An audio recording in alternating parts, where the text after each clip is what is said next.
questions. First of all, I'll introduce myself. So I'm Hardik Kapoor. I'm in my final year undergraduate, and I'm currently placed in. I have multiple offers, so I'm going for. I have an offer from Goldman, and startup called Oblivious. So that's where I'm going to work in the next year. And other than that, I'm a competitive programmer, so I do questions like these for most of my day. So I love solving DSA and such problem solving type questions. So that's why I can help you out in such cases. Okay. Yeah. So I'll just tell you a brief overview of what went wrong during the questions when you were solving the questions, and then I'll explain each of the questions step by step and then I'll share my screen like during the explanation. So does that sound good? Yeah. Okay. Cool. So first of all, what you were doing was your approach was correct, but it would run only for a small or only for some small cases. So let me just tell you. Uh, so let's say, do you know the concept of time complexity?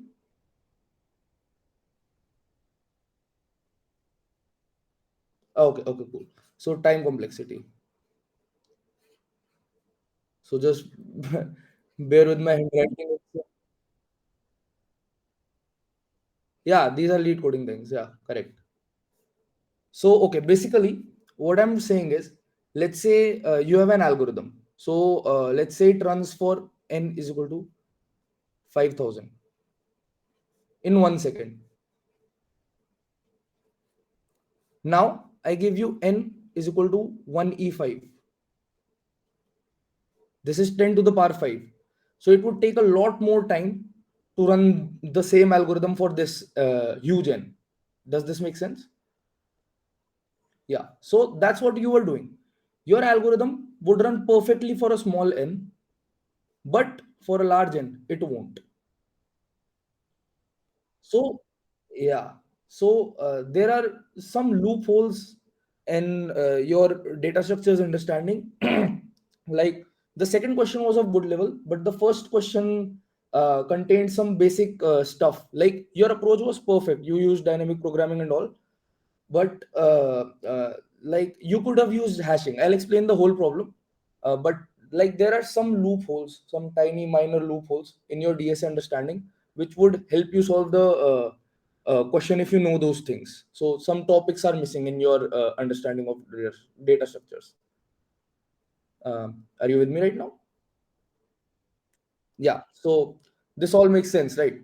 So you need to practice somewhat more and look for more topics. I'll explain the problems, then you'll get a more understanding of what you were missing.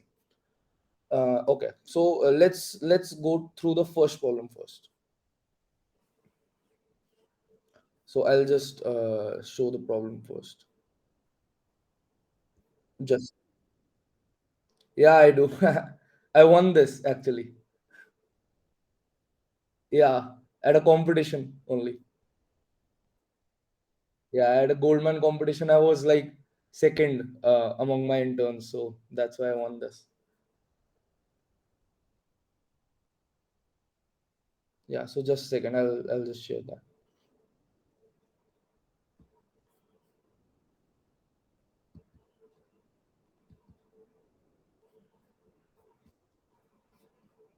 Okay. So this was the first question. Is the screen visible? Yeah. Yeah. Okay. So the question. Do you remember the question, or do you want me to reiterate it for you?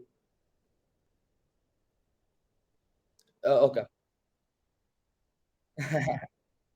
Yeah. Yeah. I get that. I'm sorry.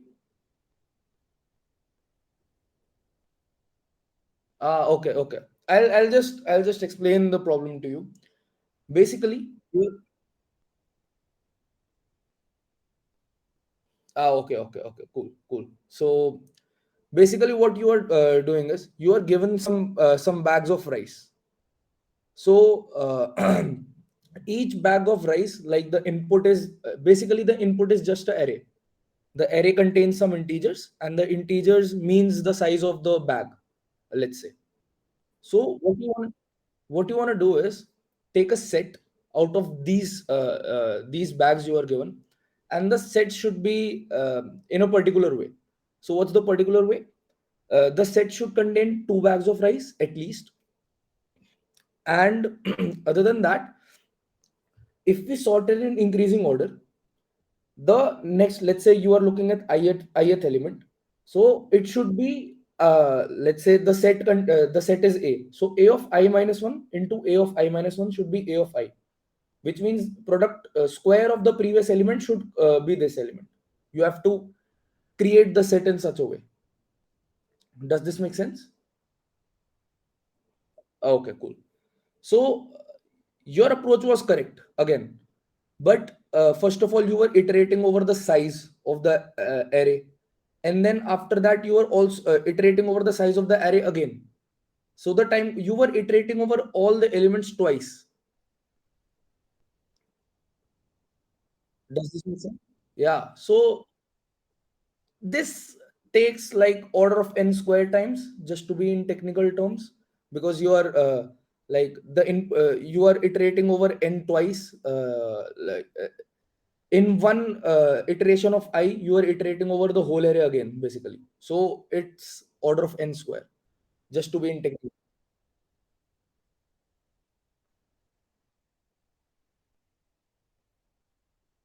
Exactly, exactly. You are going through the j. You don't require the j loop. That's what I'm trying to say. This loop you don't require. Yeah, that's the whole point. So how to solve this now? So I've written the code for this. So this is basically a hashing question, kind of. So do you have a basic idea of hashing? Cool. Okay. So hashing.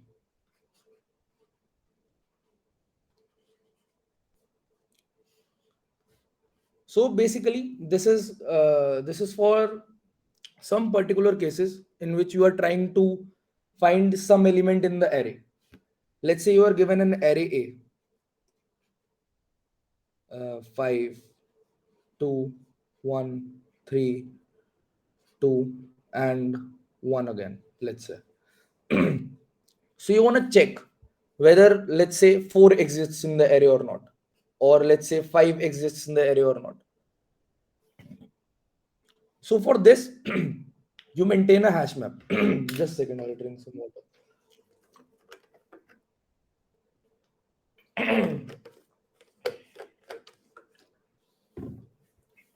Okay, cool.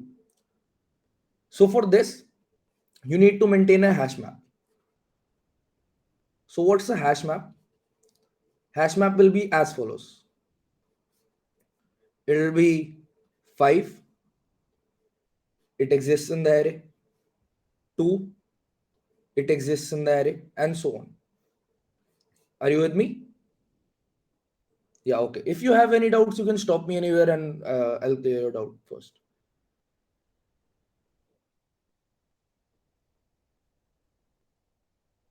Yeah, exactly. This is just a Python dictionary, if you can relate it with that.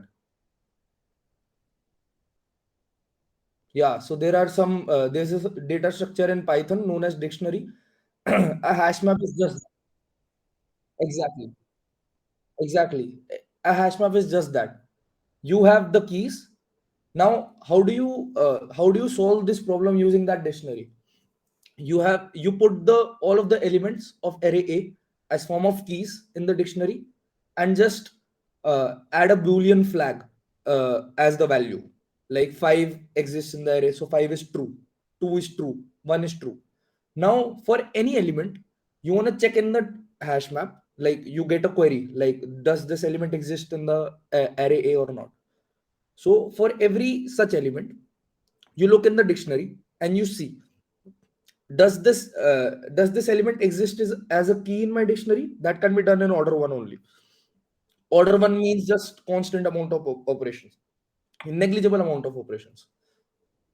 So you check that, and if it does, then it exists in the array. If it does not, then it does not exist in the array. That's basically what hashing is. Yeah, exactly. In an optimized way, in an optimized way, you're just checking again. Does this make sense? Yeah. So that's what hashing is. Now, as I can see you, I'll just show you a picture of the code. This you use dynamic programming to solve this, correct? Yeah. So you use the same idea, but in this loop is not required.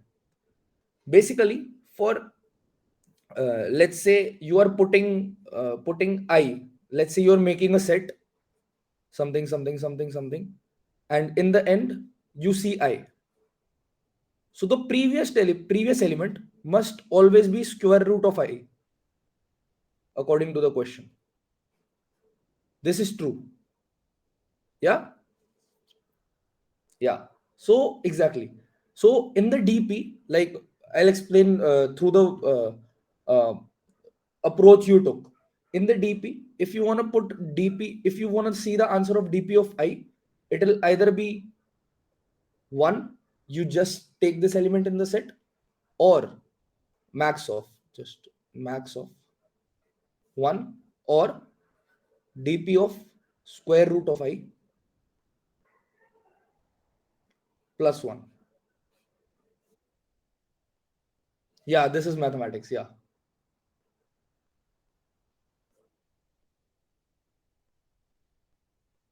Oh yeah. So basically, in such type of basically there are some type of coding interviews. Like in the coding interviews, they only ask data structure and algorithm, and another thing known as system design. So the dynamic programming approach, hashing, and in the next question there is something known as stack which is being used. All of that comes under data structure and algorithm. It's a huge, vast topic. So you got to learn those topics and really dig deep into them to try and solve these questions. Does this make sense?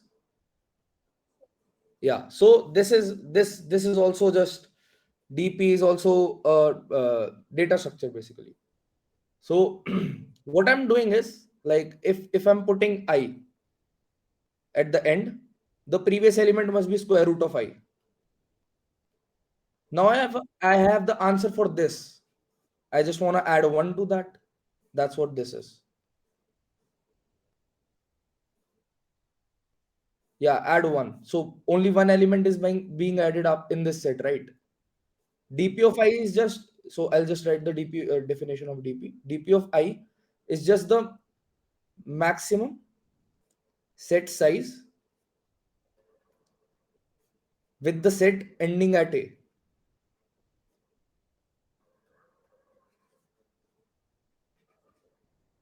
This is what DP of I is. Yeah. So now you can see you didn't require this loop, this one. You could have solved it like this only. You didn't, like, you just check if it is in, like, this is a separate, this is a different way I've solved this. This is also correct. But with your approach, you just need to do this.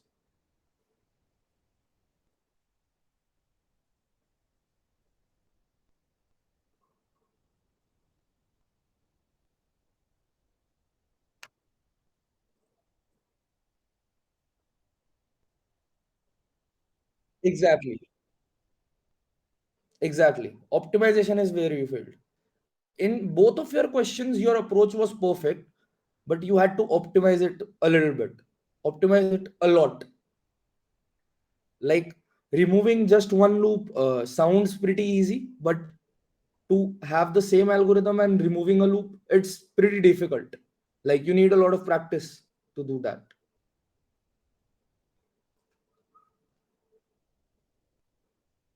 Yeah, exactly. So for this, uh,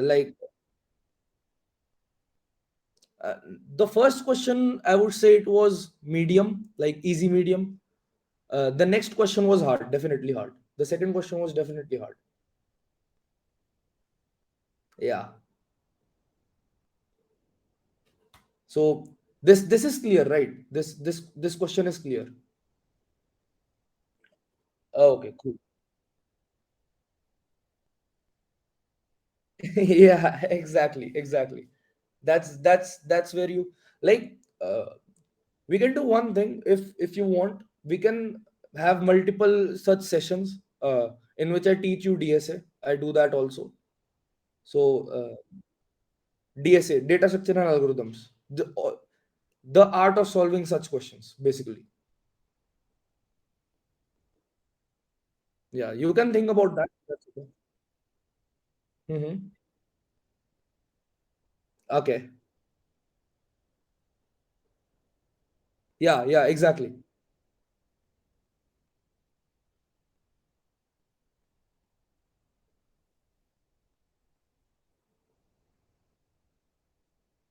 Exactly. Yeah, that's true.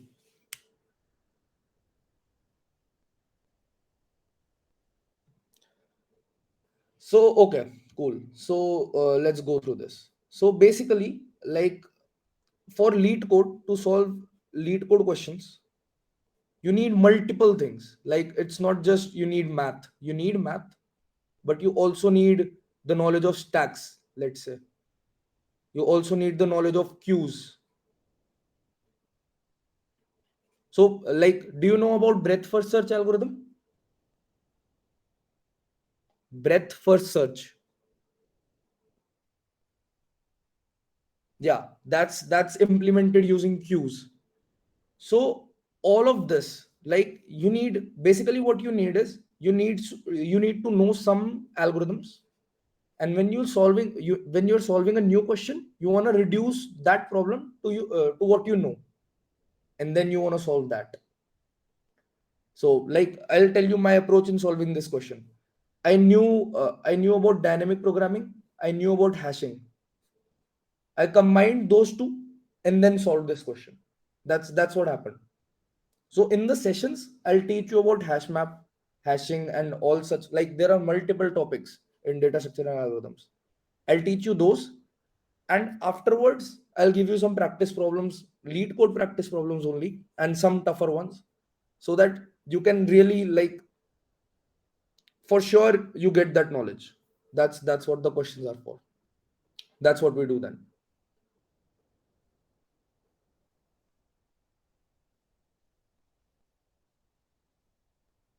Yeah, that's okay.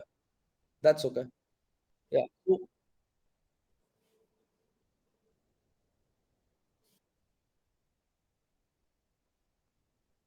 exactly. Yeah. So what I do is I teach you the topic, the crux, and then give you questions related to that. So, like you know the topic, it will help you solve the questions, but you'll have to apply your own brain to solve the questions. Not all questions are pretty easy. You'll have to like combine multiple topics and then solve a question. So that's how I'll prepare the questions. I'll give it to you. That's what we do. Yeah.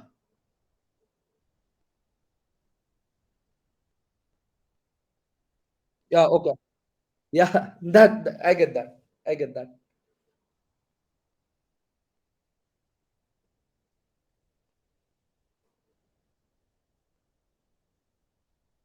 I'm up for that.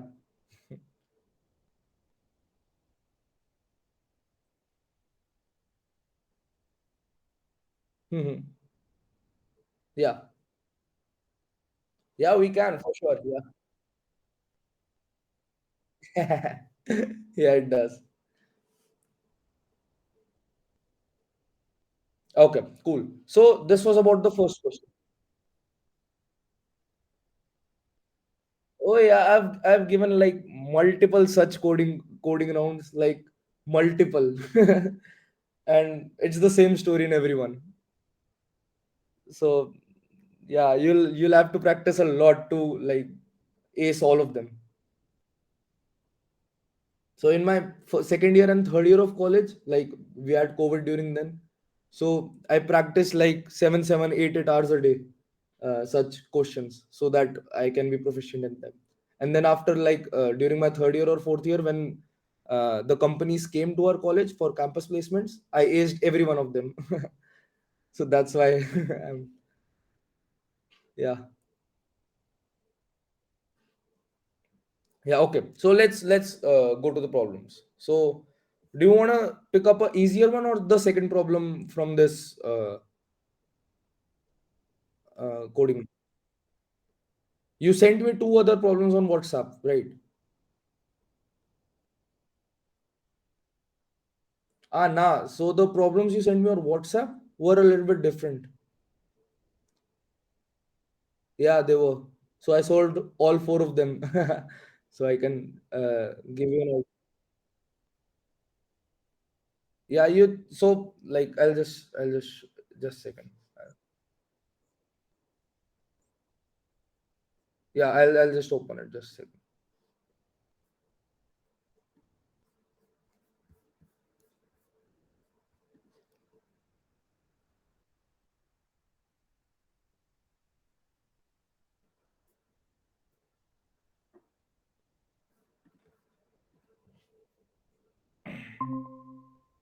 Is my screen visible?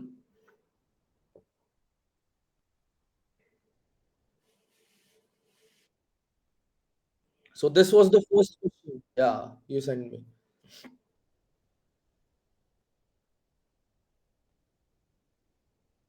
Yeah, I get that. Yeah. Ah, okay. Yeah, that's why these were like a lot easier than the ones in the real test. These ones were a lot easier.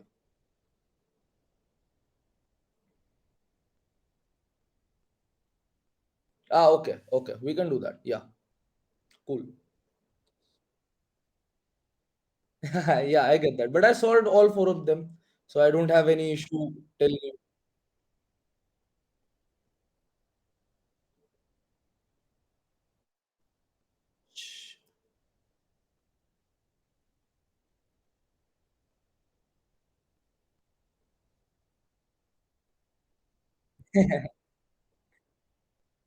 Yeah, my tutoring and your practice, it goes both ways. Yeah. Yeah, yeah. So, okay, this question is clear. I'll just open up the second question. It's pretty mathematical, like extremely mathematical, and you need a lot of things to solve this question. This is pretty hard question. So, the question is pretty easy. You are,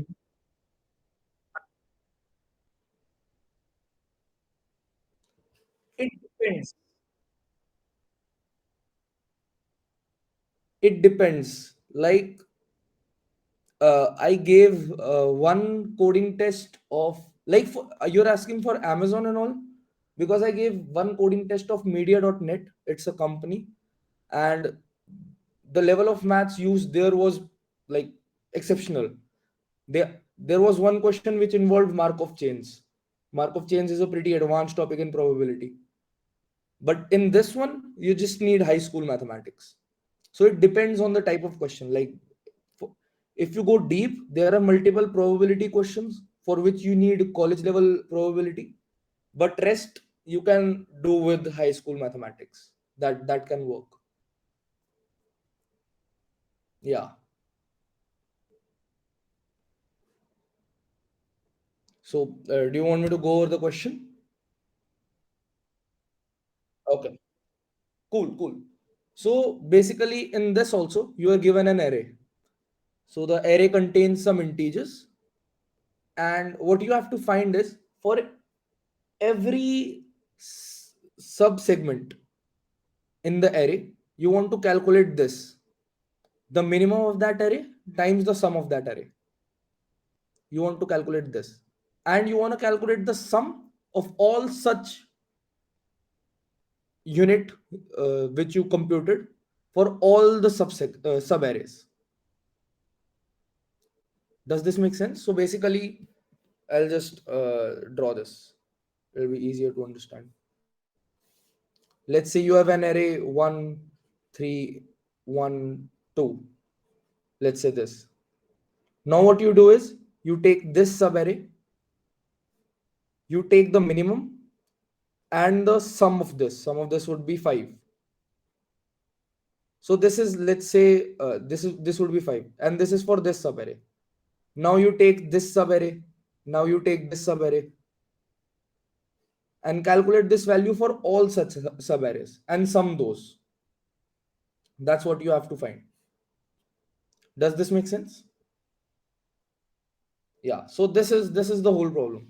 Now in this also, you solved, like, the approach was perfect again, but uh, in this also you are iterating over the range, like iterating over the whole array and then iterating over it again.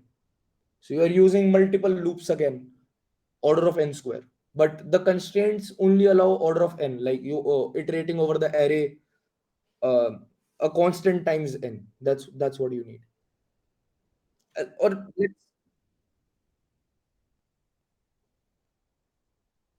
yeah, that's exactly, yeah. But like in the previous question, understanding how to remove a array, how to remove a loop was pretty simple. But in this one, it's pretty complicated. So you need multiple observations. So let's go through it. Okay. So in our solution, when you have to remove a loop, what you do? Let's say you have an array. Let's say I'll take more elements for this: a1, a2, a3, a4, a5, and a6. Okay. So now let's say you are picking a3. You wanna find all the subarrays in which a3 is minimum. That's what you want to do as a sub problem, let's say. So for this, you want to find two things. First, you want to find the next smaller element before a3. So let's say that's a1. Also, you want to find the next smaller element from a3 after a3. Let's say that's a5. Does this make sense? What's a1 and a5? Yeah, okay. So within this range, if you take any subarray which contains a3, the minimum of that subarray would be a3. This makes sense, right? Yeah, okay. So this is I, let's say, this is j pointer, let's say, and this is k, let's say. So first of all, you have to calculate I and j. This is done using monotonic stack.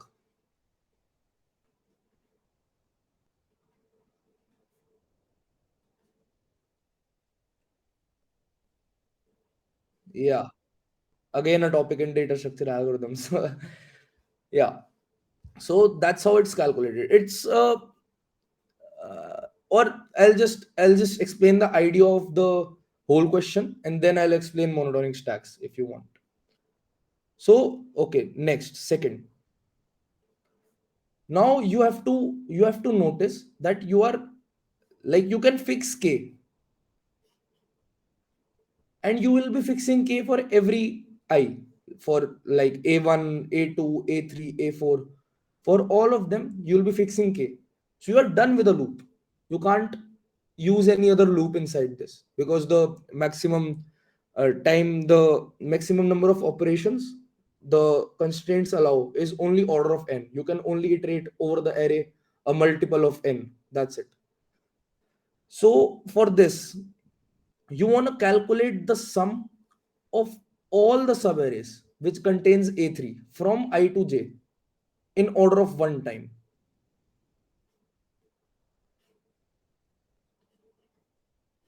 Yeah. So basically, let's say I'll just take an example here. So now, if you are calculating the sum of all the subarrays, which contain A3, that would be A2 plus A3. That's one subarray. That would be A3. That's one subarray. A3 plus A4. That's one subarray. And then A2 plus A3 plus A4. That's one subarray. You have to calculate the sum, all of this, and then what you can do is just sum them and then multiply with A3. Yeah, that's how you can calculate for every subarray. Now the main tough part is you have to calculate this in order of one without using any operation. So how do you do that? So this part involves a little bit of mathematics and prefix sums. So basically what you need is prefix sums.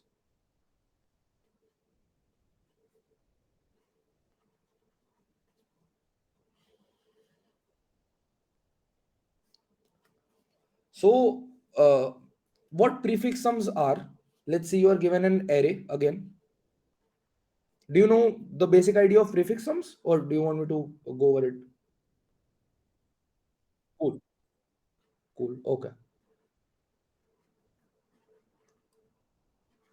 Let's say you are given an array of n size. Now, what prefix sum is?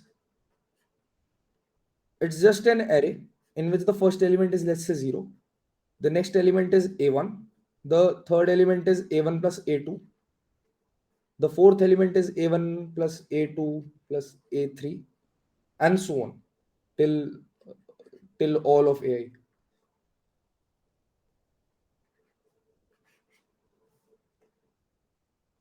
Do you get the basic idea of what prefix sum is? Just this array.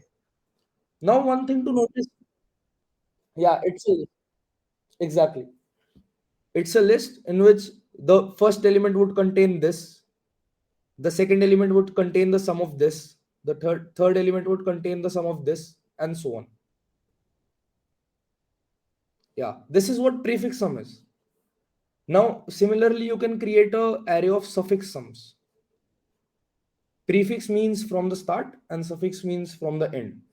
So it will be from the end. So the last element would be an, then before that an minus 1 plus an, and so on. Prefix means from the beginning and suffix means from the end. You got it back.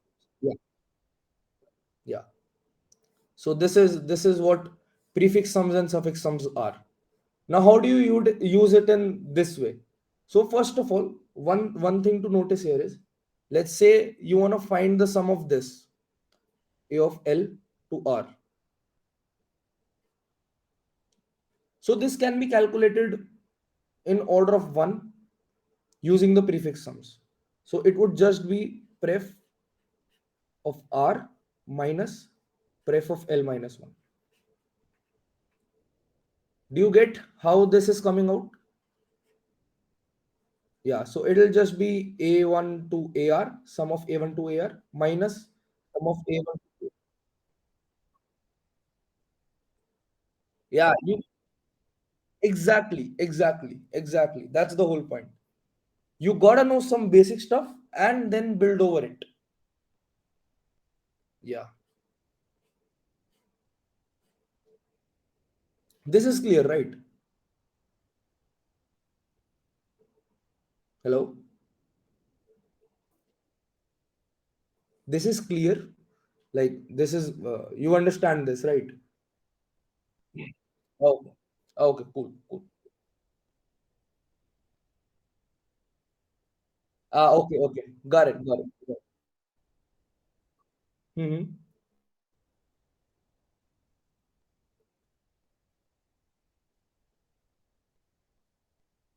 Exactly. Yeah, that's true. Yeah. Okay. So now let's say you now let's go back to this. Let's go back to what we were solving. So a1, a2, a3.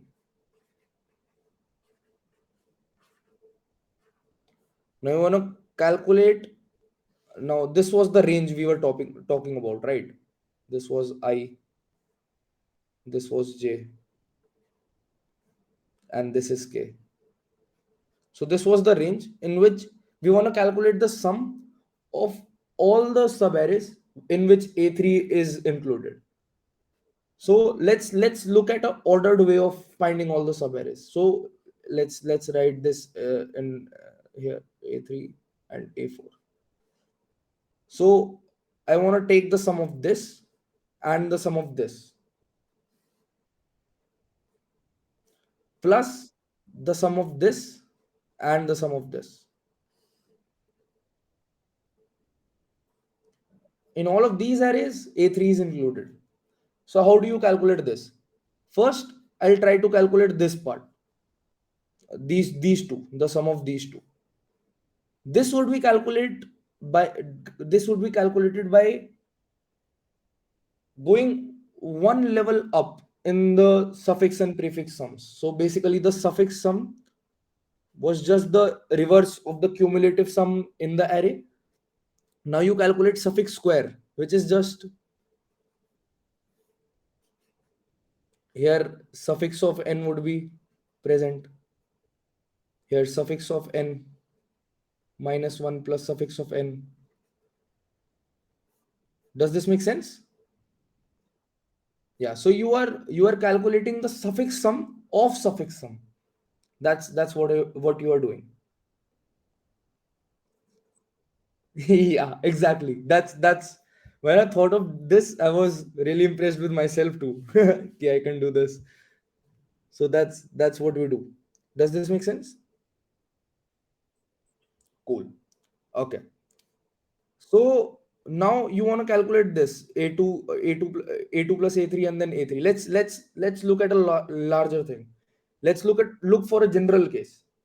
Let's say here is I, here is K, and here is J for a general case. Now you want to take the sum of all of these, like this element. Let's say these are the elements. So first this plus this plus this and so on. So this would be calculated by just suffix square of I plus 1 minus suffix square of k plus 1. Now let's see what this will give. This will let's say suffix square. Let's say I'll write a shorter form for suffix square. It will be s square.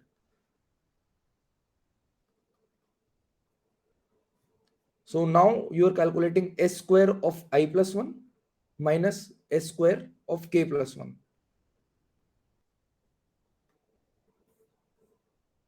Now this would be just s square of I plus 1 plus s square of I plus 2 and so on till s square of k.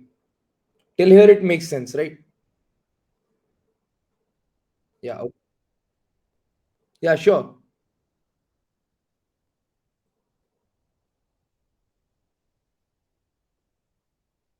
Not mental maths. You don't require mental maths for this. You just require. Mhm.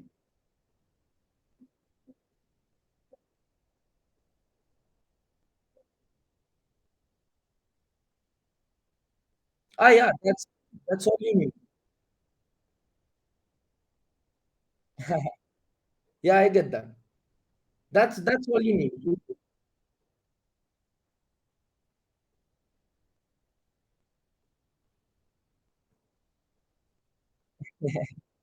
No, I don't. I don't actually. I so what you need is a basic level of understanding of high school mathematics, which you can solve on pen and paper, obviously. And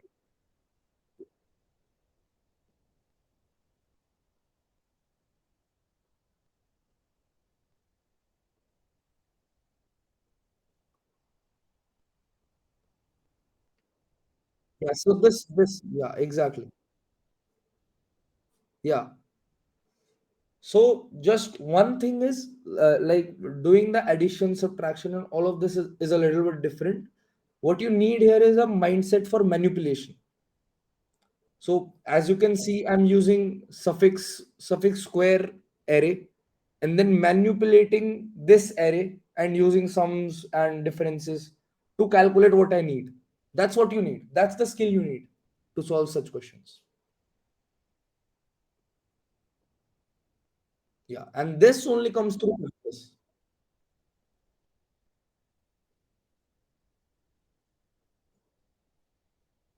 Yeah, exactly. That works with me.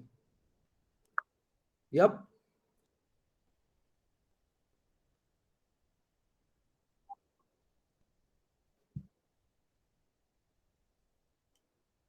exactly. Yeah, you do.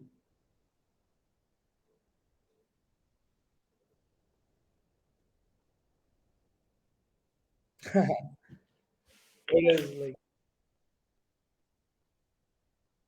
nah, a lot of part is left, but like it'll take a good 30 minutes more to explain.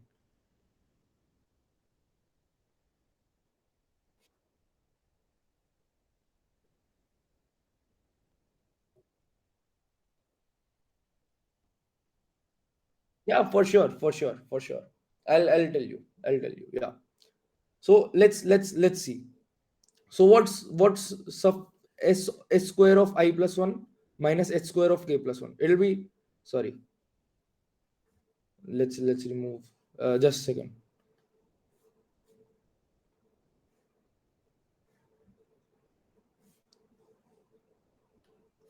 It'll be s of I plus one plus s of I plus two and so on. So this is what yeah. Now this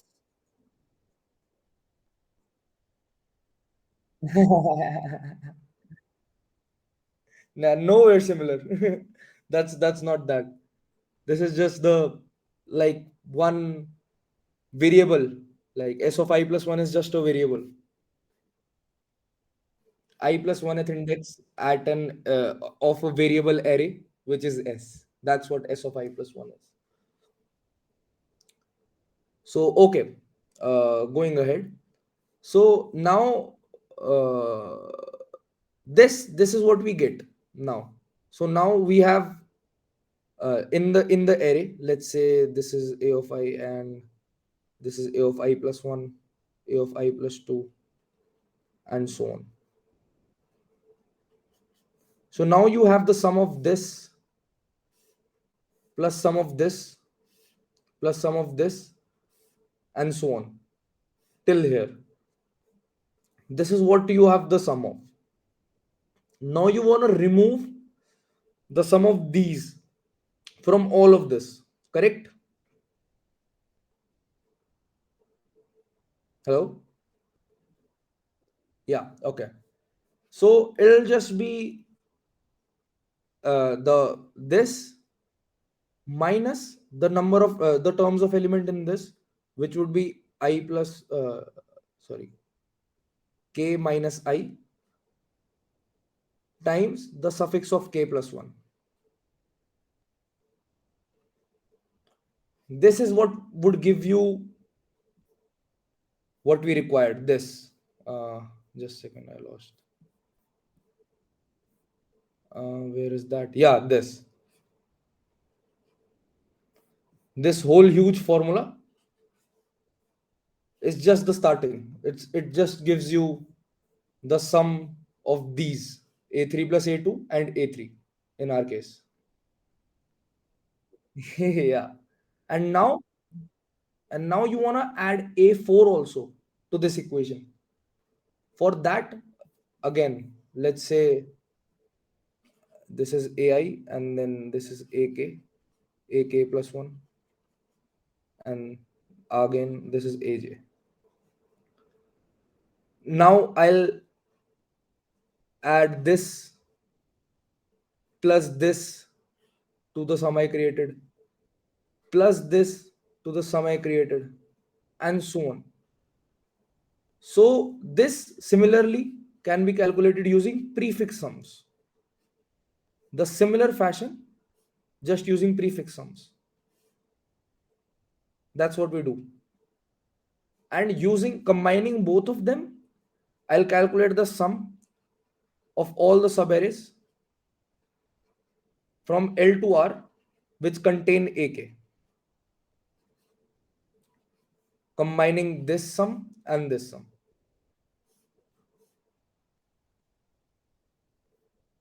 And I just multiply AK to get our final result. This is what we did in the problem. So I'll just show you the code. It was huge. Like this was the code. Like 55 lines in Python. That's a lot. So do you want me to go over the code a little bit? Okay, cool. So this is where I'm calculating the suffix and the prefix sums. Yeah, sure, sure. Mm-hmm. Okay, just let me tell you that. So let's say okay, we'll go through that. Let's say you are given n is equal to 1e5. Okay. So now there are, in your case, you have written for I in range n, and inside that for j in range n. This is what you have written, correct? Yeah, here. For I in range ln of power, and then for j in range ln of power. So now let's calculate the number of operations. When I is equal to 0, j would be ran 1e5 times. When I would be 1, j would be ran 1e5 times, and so on till 1e5.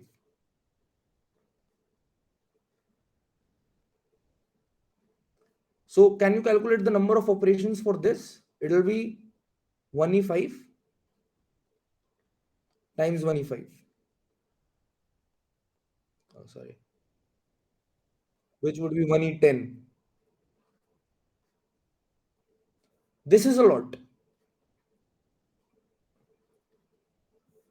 Now, in my case, what I've done is for for loop for n, and then I end this, and then again for loop of n, and then I end this, and again for loop of n.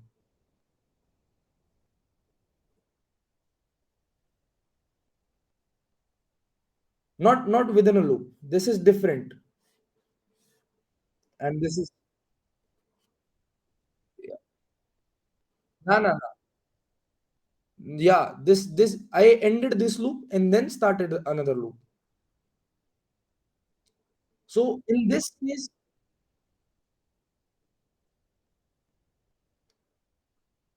nah, it's not a loop within a loop. It's different.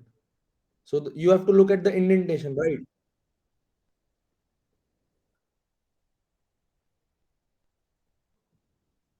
This one? Yeah, yeah, yeah, yeah. Again, like this while loop is so optimized that now, like, okay.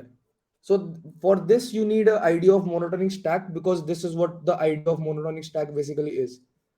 But basically, what I'm doing is just I'll give you a brief overview. You are looking at every element twice in this case, not once. Like if you just do for loop and iterate over AI, this is looking over every element once. Using the while loop, looking at every element twice. So even if I look at every element twice, it will just be 2 into n operations, which is a lot less than n into n operations. Yeah. So this is just an optimized way of writing a loop. The main problem is not a loop within a loop. It's how many times each of these loops run. Like if you do for I in range n, and then for j in range 2,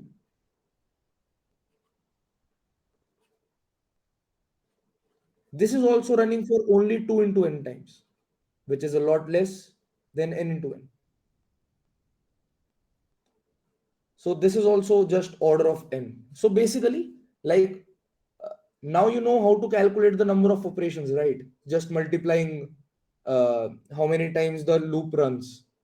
So you need to do the question in around 1 7 operations, less than 1 7 operations. Yeah. And in n square, exactly. In your case, it was 1 10. Like 1 10 is 10 to the power of 10. Huge as compared to this. This is like 1,000 times more.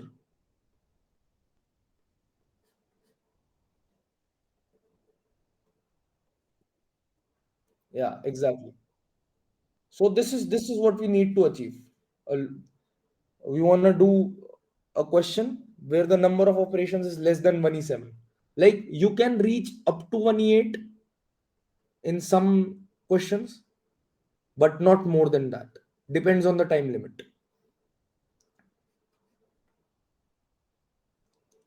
That's the basic idea. What we have to do. Like you saw the difference. Like in the first question, it was just a simple optimization. This one only. But in the second question, we had to use monotonic stack and then suffix square sums and prefix square sums to remove that single loop within a loop. And that's the difference. Like that's the main. This is where the answer is being calculated. Just these 5 7 lines. Yeah, and before that is just pre-computation. Like you pre-compute something, and that's optimized, so you can use it afterwards to create a optimized result.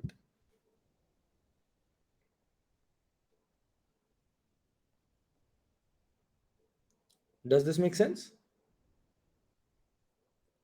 Yeah, exactly. So that's the second question also. I'll send you the code of these two, and if you want to discuss the next two, we can do that also in a separate session. Yeah, so that's the whole story. That's what we need to do.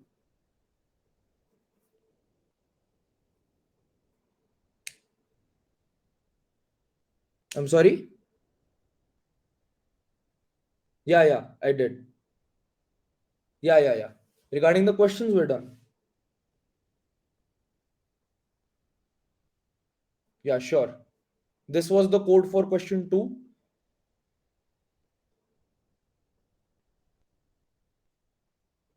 Yeah. Okay. So I'll have to look for the. Yeah. Nah, that was for a separate question.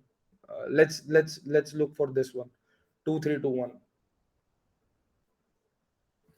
So 4 and 2 3 2 1. So 69 is the answer for this. That's just what we're doing.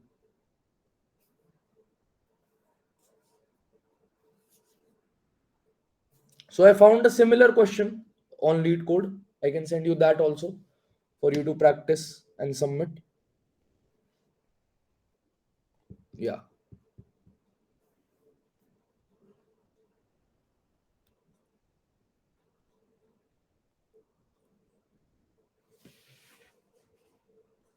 So I'll also share with you the code so you don't have to worry about that.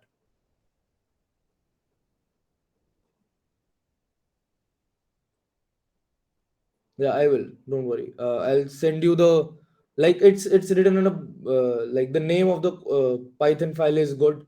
So code underscore Q1 is just the for the first one.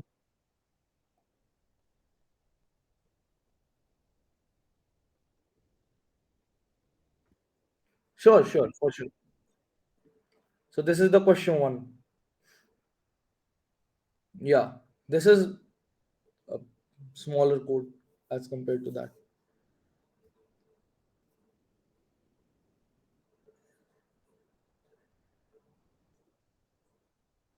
Yeah, that's the end of the function, and here it is.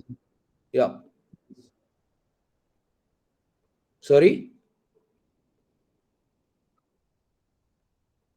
I can't hear you. Can you repeat?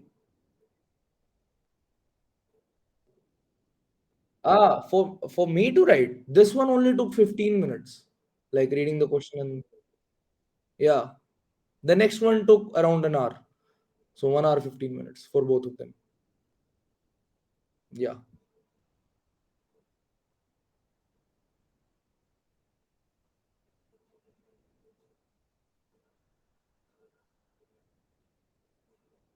this is the suffix sum and prefix sum, suffix square and all of that. This is yeah. This is the question.